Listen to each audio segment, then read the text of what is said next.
How's it going, everybody? Jordan here, and in today's video I'm gonna go over my legendary set review of the Sphinx main set, which is a new Helix Store legendary set that was released today with patch 1.2, and it's an incredibly fun and high crit damage hunter build. Let's get right into it. The Sphinx main legendary set bonus is going to be 100% crit damage with hunter abilities. Now that means abilities like Devastating Shot, Multi-Shot, and Predator Shot, as well as the Ghost Arrows of Artemis, when they crit, will do an additional 100% crit damage. So making this one of the more stronger crit focused hunter builds out there, which is different because we had the Abstergo set a few weeks ago, and I've yet to do my set review on there because I haven't been able to get the set bonus to work, but it's refreshing to be able to use this. Although I still think Epic Gear can squeeze out more damage than this set, but this set does still deal a significant amount of damage. What you're gonna want to do is pair this with additional crit damage at full health, the Falx of Olympios perk of 100% damage and 25% health cap, as well as more crit chance so that you can take advantage of this legendary set in order to deal tons of hunter damage, like you can see. The other cool thing that this set has is it comes with a new legendary mount called Riddle, which is a legendary Phobos skin, and like Pegasus, it doesn't take any fall damage when you jump off with this particular mount. So that's pretty cool, and it's pretty fun to ride around with, and I really like the way that the set looks. Now the set does come with a new legendary staff that has the legendary engraving of 50% elemental buildup. I didn't use that with this build because I feel like that engraving isn't very useful.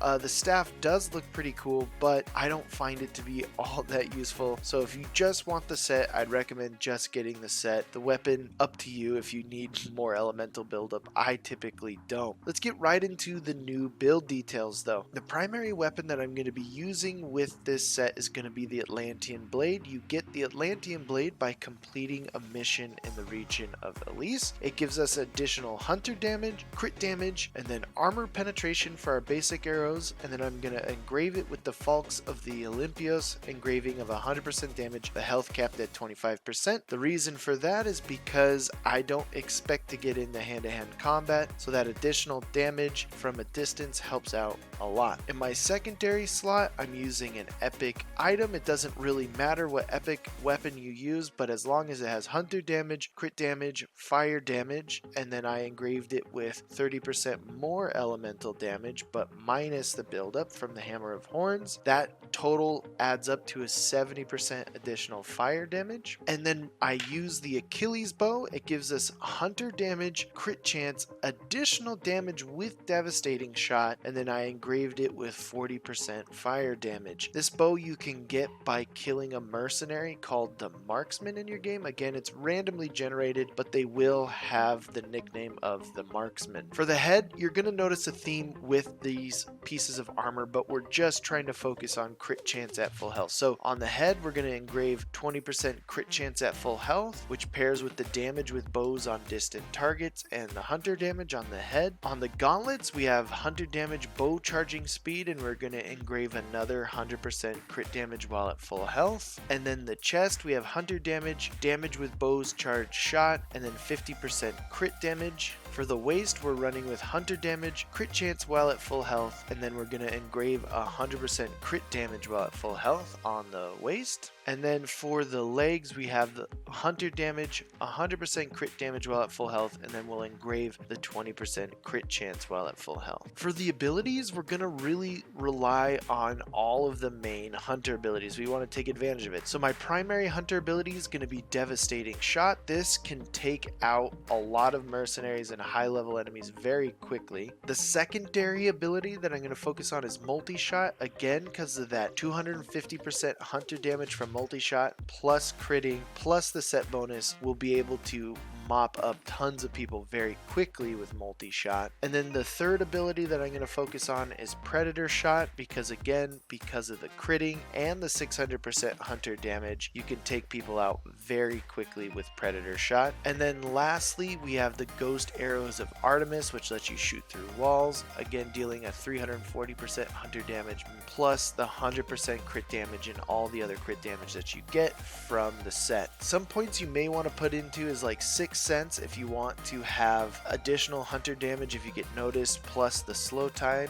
and it auto locks onto people's heads, so that's pretty useful. And then 1 point into Arrow Master for the paralyzing arrows, and then I had the extra ability points, so I put them into Tame Animal if I ever wanted to tame an animal. On the melee side of things, the primary one you're going to want to focus on is Flaming Attacks. Again, all the fire damage that I added onto the second weapon gives you a ton of arrow damage, so you're going to want to keep turning fire on with this hunter build. You're also, for the second ability, you're going to want to focus on slow time. For hunters and high DPS builds, slow time lets you maneuver very quickly and lets you make much better decisions because the time is slowed and you can do that. The third ability I use is Vanish. In case I get caught in a situation and I need to get out, you can always use Vanish to get out of there. And then lastly, Second Wind. This is a nice one to have. You need to stay at full health with this build, so if you get hit, being able to press full health and get back to your full health to deal your damage is very useful. And then all the rest of the points I put into passive abilities like Shadow Assassin, Weapons Master,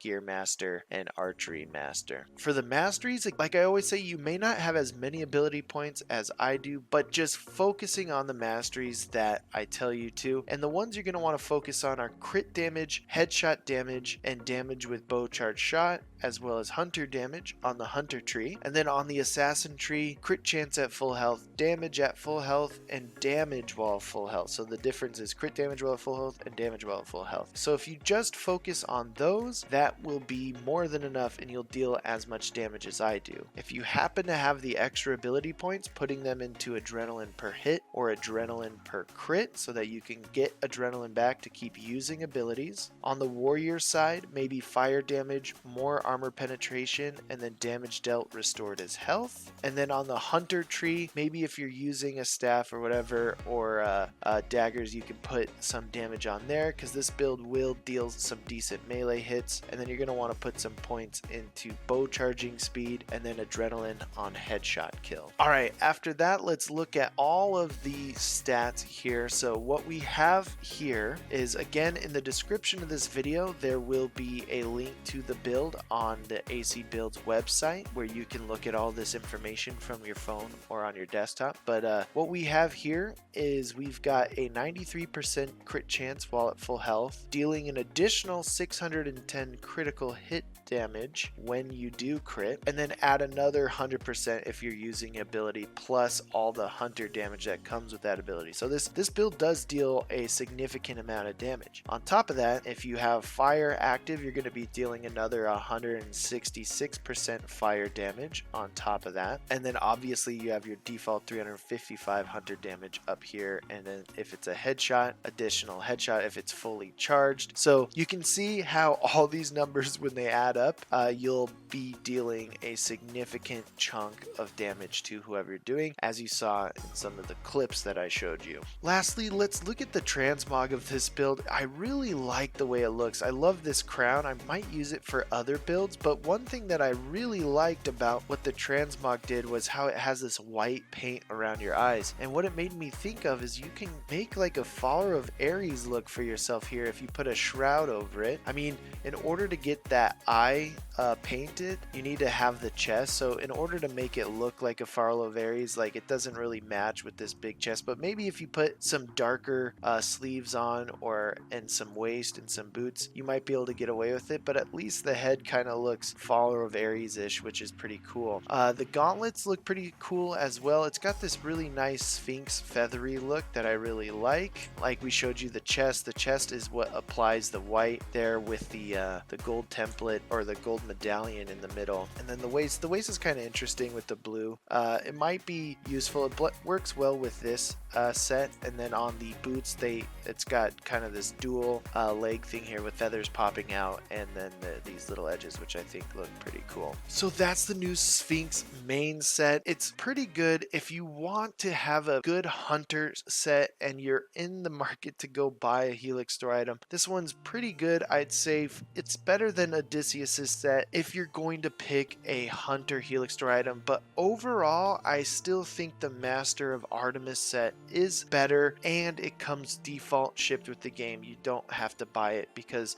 again, this Sphinx set is a Helix Store item. You could roll all the different pieces of gear, but the chances of doing that are pretty low. But overall, this build was really fun to play. The set looks really cool. I like the way it looks. I really like having another winged mount that doesn't take fall damage. I'd really like for them to keep heading down that route of different kind of unique mounts. That'd be pretty fun. But overall, I'd give this like a 3 or 4 out of 5 rating for this type of set. As always, I appreciate all of you guys. Thanks for watching. Let me know in the comments. I know a lot of you have been asking for a demigod legendary set video, but I'd like to get some more suggestions from you on other videos that you'd like me to put out. Just let me know in the comments and I'll reply to you. As always, I appreciate every single one of you, and I'll see you guys next time.